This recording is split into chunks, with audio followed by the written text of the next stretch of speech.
Welcome back to the PolicyViz podcast. I'm your host, John Schwabish. On this week's episode of the show, I chat with my friend Lindsay Betzendahl from HealthDataViz. Lindsay is a Tableau Zen master, overall awesome person, and we talk about her journey into Tableau. We talk about some of the work that we've done together, and we talk about just a variety of things when it comes to data visualization. So I'm keeping the introduction really short and sweet this week. So here is my discussion with Lindsay. Hey, Lindsay, how are you? Hey, John, I'm good. Very good. Yeah? Hanging in there? Hanging in there on this, we're recording it, a lovely Monday. Hopefully as refreshed as like one can be. Right, yeah, because it's Monday, so yeah. It's better than it's going to be. So thanks for agreeing to do the show. We've been working together now, like not just like Twitter friends, but actually working together on some things for the last like 6 months, 8 months, something like that. So that's been pretty fun. And I've learned a ton of Tableau stuff from you. Like my like big thing about Tableau is like the map projection, and you were like, yeah, you just do it this way. I was like, oh, well, that's amazing. Okay, problem solved. I thought maybe it would be useful for people to understand a little bit about your journey into Tableau. I get a sense that a lot of people, didn't start their data or DataViz career like starting in Tableau, but they end up gravitating towards it, to it from some other way. So I was just curious, you talk a little bit about that, and then how you ended up, using it so much and becoming so good at it and writing books and blogs and then becoming a Tableau Zen master. Like, it's a pretty interesting journey, I think. It is. I mean, I probably years ago wouldn't have expected. I mean, many of us, I think, say that. Like, things happen. I always say things happen for a reason. Like, all these things end up in your lives. People come into your lives. You develop relationships. Your job changes, or you're forced to change something, and somehow you end up at this place. You're like, wow, I wouldn't have predicted necessarily to be where I am. And like I said, it's probably true for many, but it definitely feels true for me. I didn't have a trajectory of even being in data visualization like at all, or using data. I would say like that was not my career trajectory originally. You probably know, but I started out getting my master's degree in marriage and family therapy. So I did therapy with youth and their families for many years. Actually doing in-home therapy. So I would go to people's homes. I would do the therapy in their living room, at their school, wherever they lived, if they were placed at their home, all kinds of things like that. And really being like involved, like at the lowest level of being involved in people's lives. And it was a tough but rewarding job. So I ended up moving out of direct care after a couple years and moving to a company that did more of the managed care aspect of it, but still having direct linkages to doing therapy. So I did, so I would more meet with kids like on hospitals and coordinate care with providers to try to get kids into the right care at the right time for the right length of time, so that people weren't like dwindling on hospital units when they like really needed to go to a residential facility, and try to do all this like coordination of care. And it was there that I kind of got into the data. Like the organization, as many do, collect a ton of data, and healthcare data, right? Like there's so much of it. Like, you go to the doctor or the hospital, and they're collecting all kinds of information on you that they keep obviously records of. And so it was there that I started actually like tabulating my own information. I worked with kids who were getting stuck in the emergency room. And so I started asking questions just on my own of like, I wonder what the average age, like, is it a certain age of kid who ends up stuck in the emergency room, or that's coming in on a Monday versus a Friday, or how long are they there? What is their outcome? Do they end up in the hospital? Do they go back home? Like, I was just curious. And so I started keeping track of all this for a couple months. And then I had no idea. I should have known, but I didn't.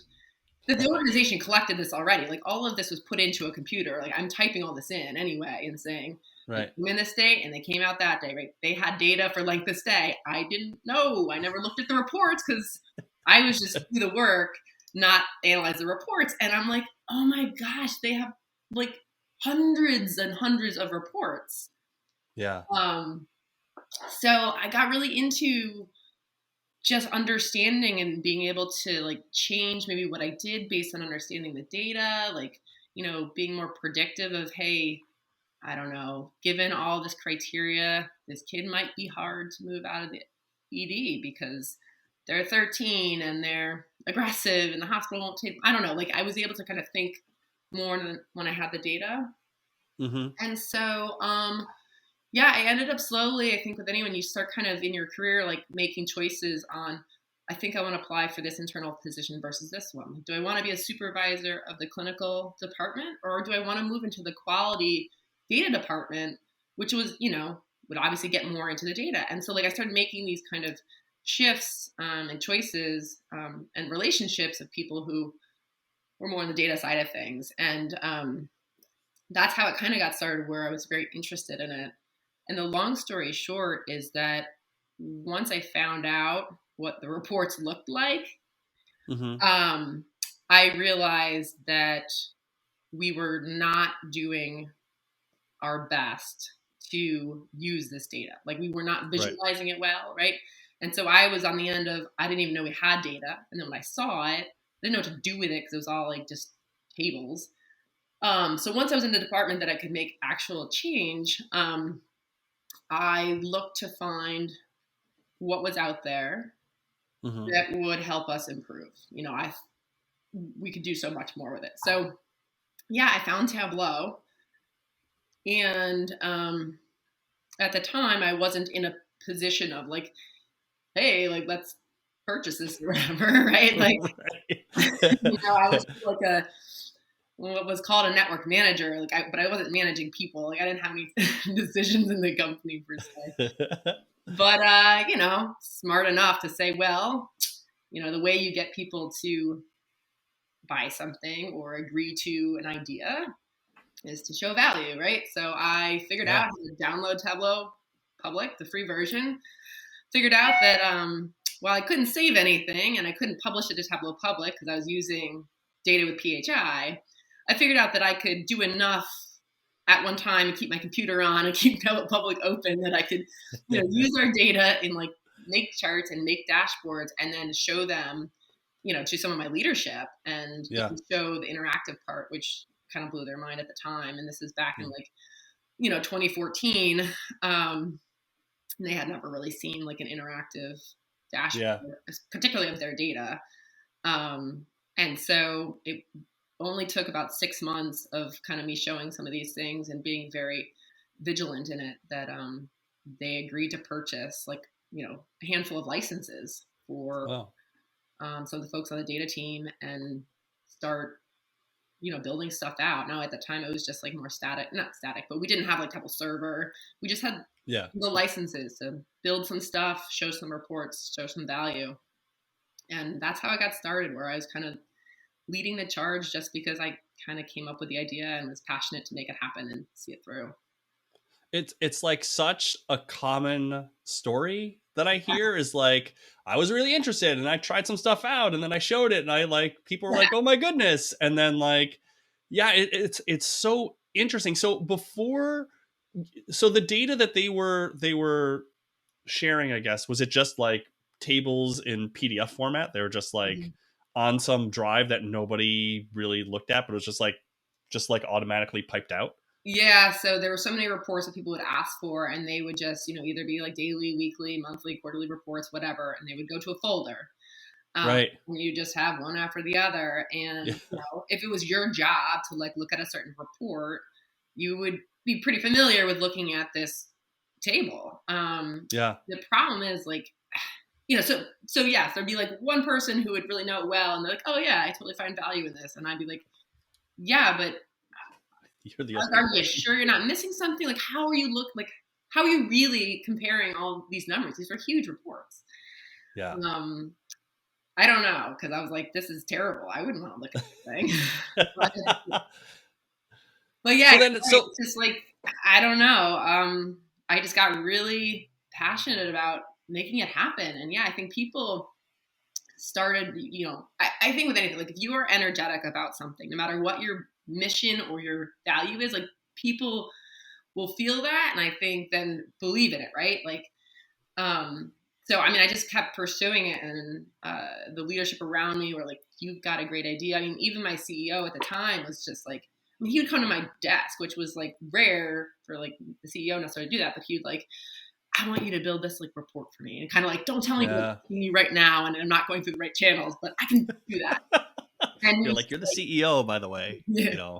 so. He's like, "I can do it wrong," but yeah, he was like, "I love this so much. Like, I want to make this happen. Like, we need to like show this to our stakeholders and do more so that we could get it going." And people just really supported the innovative ideas, and we made Mhm. it happen. And it's pretty cool looking back because they're pretty grateful about it. Like, Yeah. they've come so far. But yeah, So then how did you go from, basically learning Tableau, having this internal success with internal data, yeah, to more on the public side? I mean, I guess it's part. I mean, I don't think there's any way to solve this, but it's part of the Tableau Zen master program, along with a lot of their programs, that you really do need to be publishing stuff publicly, which is the only way I guess they could do it, right? But I'm sure there are amazing people 100%. doing amazing work in Tableau that their stuff never sees the light of Right. day outside their organization. So how did you move or combine, I guess, the two probably?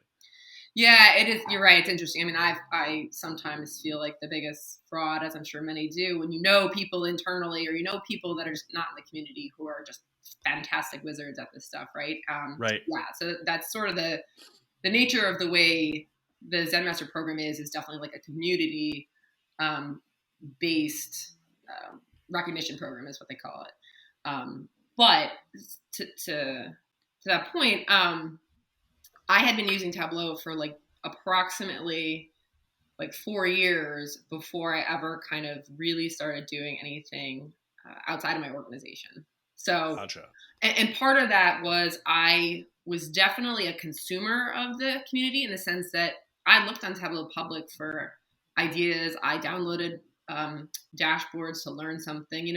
I checked the forums. Like I definitely reached out because I needed to grow, right? And so there are formal avenues to doing that, which I never took. I never took a formal like Tableau class. So I took the informal route, which was learning from what everyone's putting out there already, the free stuff, right? Like the blogs people are doing, the visit the days. I would look at the gallery and just look through it. And so the more I did that, the more I realized that there was this community out there. Like obviously these were real people, and like they were doing this great stuff. And I December of, I guess it was 2017. I'm going to 2018. I was on vacation in Vermont at my parents' house and had some time. And I was like, I guess I'll get on Twitter. I hear that's where people are. And I had gone to like. I was like, I don't know. I've heard about this new social media thing. It had already been. The funny thing is, I had apparently already had a Twitter account for 10 years and had never used it. Like, so I was like, wow. Early adopter, late user. Totally. Like, I literally never used it. It's funny because I'm like, it's like your 10-year anniversary. I was like, I don't have like a single tweet. I don't even know what Twitter is. How many characters can I use? Like, I don't even know. Right, yeah. Like, I totally don't understand. But, so I was like, I don't even know where I heard that that's where I could find or connect to people, right? Because you kind of needed some platform to talk to the folks who are posting on Tableau Public. Right. Public doesn't necessarily have a communication part to it. So I started following some other Zen masters, some other people that I just like knew in the community, names that were familiar, and I ended up getting involved in the Makeover Monday, which is a common story. And for those who don't know, it's just a weekly data set that you're tasked with revisualizing, hypothetically better, and with more, data techniques of making it easier to understand. There's often like really crappy visualizations that they try to redo to say like this isn't really effective, like do it better. And that was a way for me not just to connect, but to try to learn new skills. But it really was how I figured out kind of who's who, what's going on, where to connect, who to reach out to. And it, from just being involved weekly, regularly, I got very passionate about the relationships and the connections and the knowledge that people had. And so less than 6 months later, I started my own blog, which again was not something I anticipated. I wasn't thinking like, I'm going to start a blog. Like, this is my goal. Like, I love writing or something. Like, I don't Right. actually. But I was like, and it also wasn't because I thought, oh, I should write a blog because everybody else is. Like, that's another, I think some people are like, oh, I have to write a blog to be X, Y, or Z or to achieve Right. X, Y, or Z. And I had no intentions of climbing any like illusionary ladder here. Like, this was just, I wanted to grow. I wanted to learn. I wanted to share. Like, I don't know. I just thought it would be an interesting exercise. And like, yeah. how the hell do I start a blog? So yeah, I started a blog and then, continued working, connecting with folks. I started my own community data-driven initiative called Project HealthDataViz because, again, passionate about healthcare and really wanted to start promoting or helping, the stories of our lives. I had spent 15 years in healthcare, and it was still important to me to be able to bring awareness of different healthcare conditions. Having my background being in behavioral health, I know the stigma of mental health and substance use, and I thought there's stigma around plenty of healthcare issues, that this was one way to just get people more involved in visualizing that sort of data versus like all the, perhaps more lighthearted fun stuff like movie rating. Right. I was like, this stuff means something. And I see a lot more of that today, where people are visualizing very difficult topics or issues and social issues. But even like that 5 or 6 years ago, I saw a little less of that. So it's definitely like, I think people are more interested now in kind of making change with what they're visualizing. Right. You mentioned earlier that you used this word curious, that you were curious about taking the data in these tables and these PDFs and just doing a better job. And I wonder, for someone listening to this who is maybe starting out in their data viz career, or they're just learning Tableau or any tool really, how, like, where do you put curiosity in your ranking of how important certain things are when it comes to visualizing data? Like, is like that? Like, is that like the most important thing you think, is just to be curious? Yeah, it's a loaded question because you probably. Yeah, it is. It's a totally loaded question. That's my goal with these podcast interviews. Just toss it up and let you just knock it. Bring it easy. No, 100% though, because for one, I think you're most creative, right, when you're actually like curious about the work you're engaged with. So, I've certainly worked with clients that I struggle to be creative, and it's probably because I'm not interested or curious about it. But I don't think that means you can't be curious, right? Like, it could be a topic you don't like, but you start to question and think about, especially if you, I have some clients where I work with stuff, data that I'm literally not familiar with at all. Like, even though it's healthcare, it's just a subset of healthcare. Sure. No.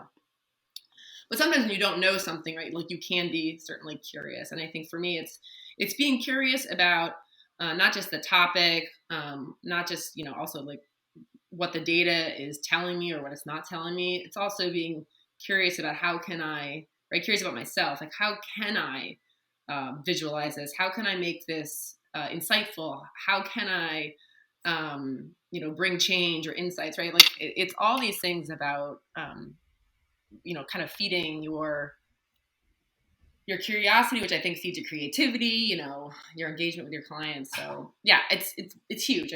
I don't think you do good work if you're not really thinking through all that.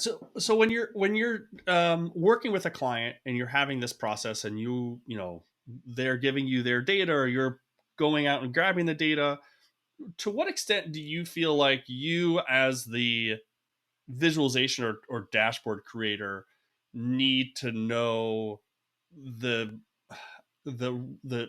content? Like, there's like this spectrum, right? Like, you need to understand obviously the data, like, oh, this is missing, and why is this like an outlier and all that. But like you mentioned, you have some clients where like they're working in parts of healthcare that you don't have familiarity with. So how far down the road as the DataViz person do you go to like understand the content? Like how far down that road do you go usually? Sometimes pretty far. I mean, Yeah. So I work in an organization called HealthDataViz, and obviously we're able to be very hyper focused on one sector, right, of the business world or whatever. So, but as I was suggesting earlier, even within healthcare, there are plenty of things that even as someone who's only ever worked in healthcare don't know yet, right? Right. But I couldn't imagine having any variety of business sectors that as a consultant to have to figure out how to do retail to finance to healthcare to social technology, whatever. I think that would be very difficult because your level of knowledge to be able to ask the right questions, I think would be very limited. And so for us, it's not someone saying, here's my data, right? Just visualize it. We're engaging in really deep conversations about challenging clients too of, is this the right metric? What does this mean? Based on what this means, is it most appropriate? Like, do we need to do like a year over year, or is it like trending forward? Like some of this stuff does matter based on what the metrics are, what the organization does. Like there's just a lot of questions you wouldn't know to ask, I think. And it does, I think, help you better design because you're understanding how someone's really going to use it, right? Like, the questions of asking about persona development and how these people are going to use this dashboard, because you could put yourself potentially in that position and say, if I'm trying to get the answer to this question, I know which metrics I'm going to look at in which order because I understand what they are, right? And so therefore they should go here in this placement. There's just a lot of things that I think it is important to know as much as you can. I mean, obviously limit, but we do a lot of like interviews so we can ask really detailed questions, like beyond just what is the metric definition, right? It's tell me about how you use this report. Tell me about how you think through these, things that you do have currently on the page. Like, where do you go next? And why would you go there next? And what's your next question, like from an actual user standpoint? And is that process formalized? Like, do you have a thing that they need to fill out, or is that just in your kickoff conversation or kickoffs conversations? Having the data, is that just like a informal, like you have a conversation, you then Lindsay go in and play with the data, and then you have another conversation to be able to ask them some questions, or is there like a more formal process where you're like, here's the thing we need you to fill out? Yeah, there's a bit more formal in terms of our discovery. And we set aside a lot of time to try to do that discovery work. And depending on the client, we often do a number of interviews. So large clients, we might do like 20 interviews with people who are using their data. If it's a smaller organization, a smaller project, maybe it's one or two. And we lay out some of the questions in advance. Sometimes it's a little more informal, trying to just understand how they use it. But it provides a ton of knowledge, both for making sure we're designing to the right person, right? But also it really helps us get that big framework of the scope of the data and understanding it in a way that you're just not going to get if someone hands you a file and says, all right, here's all the stuff, but visualize it. Here's kind of what we want it to look like, or here's what we need on the page, but you're kind of tasked to really understand it. I think there's something missing if you don't get more of those inner details. Yeah. So we've talked a lot about Tableau, and I'm sure you use a whole other suite of tools in and around Tableau, but I've noticed over the last few weeks or whatever, you've been writing about and doing some videos on Figma, which is a tool a couple of folks at where I work at Urban love Figma. And I was just curious if you could talk a little bit about how you've been incorporating it, what you like about it, how you I guess integrate your Figma work and then into Tableau. Yeah, so I've been using Figma for a little over a year, although not as intensely until probably this year. I stumbled upon it more as someone recommended an alternative to making like shapes in PowerPoint. Right. But I think if that's all you're thinking that Figma is, then you're really missing out because the tool does a ton more. And so as a very similar story to my getting Tableau at my organization in my previous job. We got Figma at my organization at my current job. Because again, just showing value and being like, I think this will really up our game too with our clients. And so far that has proven to be accurate. So the things I'll say is, in just general sense, I think Figma adds an ability to customize your visualization in the sense of whether it be, clearly it's more about like adding images to a visualization, but then you're kind of, if you don't have something like an Illustrator background, which is obviously the next tier up for a simple type of being able to design, although those who are using Illustrator are using it for a lot of other different purposes. But, so yeah, you can create icons, you can create background images, you can create titles, like anything that just might make your visualization better. You can definitely do in Figma. But the real, I think, value beyond just some of that enhancing a visualization through, visual images or what have you, is we use it a lot for prototyping. And so I can actually create an entire dashboard in Figma without having data. So the benefit is when we're working with clients, and particularly pretty large scale projects, we could spend months trying to make kind of this quote unquote low fidelity, though it ends up being pretty high fidelity because it can be pretty nice in Figma. But you can make this whole dashboard and hook it up with actual interactivity. And so you can play through this for a client saying, hey, look, this is what landing page is going to look like. You click here, you're going to go to this report. You hover over this, here's an example of a tooltip. You click this, you'll go to this report. It'll filter here, like all this stuff. And then a client can really understand what the end product is going to look like. But they can also make comments, say, no, I don't like that. Move that here, change this color, whatever. From like high things to wrong metric to, really detailed stuff. Like I said, like wrong color. That is way easier to fix and modify on the fly or just iterate than when you're actually working with real data and you have to like change calculations or change full worksheets. Like that's a pain. So I think it adds a lot of value to being able to kind of show proof of concept to a client, and it's really easy to use. So that's the two ways I use it is images, enhancing my visualization icons, but also this prototyping aspect, which can be... So you're literally drawing out, in some cases, drawing out the dashboard with shapes and just sort of bar chart, rectangles as bars. Yep. Before having to actually go to Tableau and build that thing out. Yes. Interesting. Yeah. And designing it to like their specifications of, right. I'll put in their logo and we'll make, I'll draw little like example filters. Like it'll look just like Tableau, but I'm doing it in Figma. And so it's a pretty cool tool with how easy it is to use, I've found. I think the learning curve is pretty low. Like it's pretty easy to get the hang of, which I think adds a lot of value. And yeah, like I said, even if we're not doing a prototyping thing, I've used it just to design like a landing page because it can be really slick in Figma, and then able to just add the navigation buttons in Tableau, but then they have something that looks really slick when they enter their dashboard, and the rest of it might be completely done in Tableau without any additional outside like images or tools. Sure. But sometimes it's adding a little pizzazz. You can do in Figma. So yeah, that's great. No, that's great to know. And I'll put a link to the Figma tool on the show notes so people can check it out. Like I said, I have a few designer friends who really like it. I mean, I think there's a lot of these newer tools seem to be sort of democratizing design in a way, which I'm sure some graphic designers don't like, and I'm sure others do. I mean, it's a double-edged sword in some ways, but being able to do that in sort of a digital sketching way sounds like it can be really valuable. I was never very good at sketching like by hand for whatever reason, so I found it easier. Plus, you can actually share it, so you can collaborate, which is cool because then my colleagues can go in, they can like see what I've done.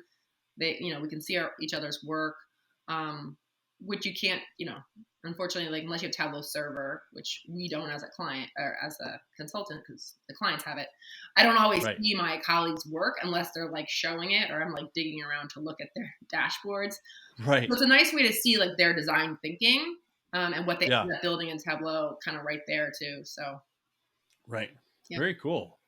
Well, I think the moral of the story from today is if someone wants to figure out what new tool they should buy, they should just hire you. And then you could just, at some point, you'll be like, hey, we should get blah, blah, blah. And Exactly. there you go. Right. I feel like you're figuring what's next now. Yeah. Lindsay, thanks so much. It was great chatting with you. I love hearing these stories of, just like, I'm just going to do this thing better. And then just like being successful at it. It's just a great story. So thanks so much for coming on the show. It was great chatting. Yeah, you're welcome, John. Thanks. Thanks for everyone for tuning in to this week's episode of the show. If you'd like to learn more about Lindsay's work or any of the projects that we mentioned during our discussion, head over to the show notes. You can check out all of the links. If you'd like to support the show, please share it on iTunes, Stitcher, Spotify, YouTube, or wherever you watch your podcasts. And if you'd like to be a financial supporter, please consider going over to our PayPal page or to our Patreon page so that you can help me support all the folks that help bring the show, audio editing, transcription, design, promotion, all the stuff that's needed to bring the show to you. So until next time, this has been the PolicyViz podcast. Thanks so much for listening.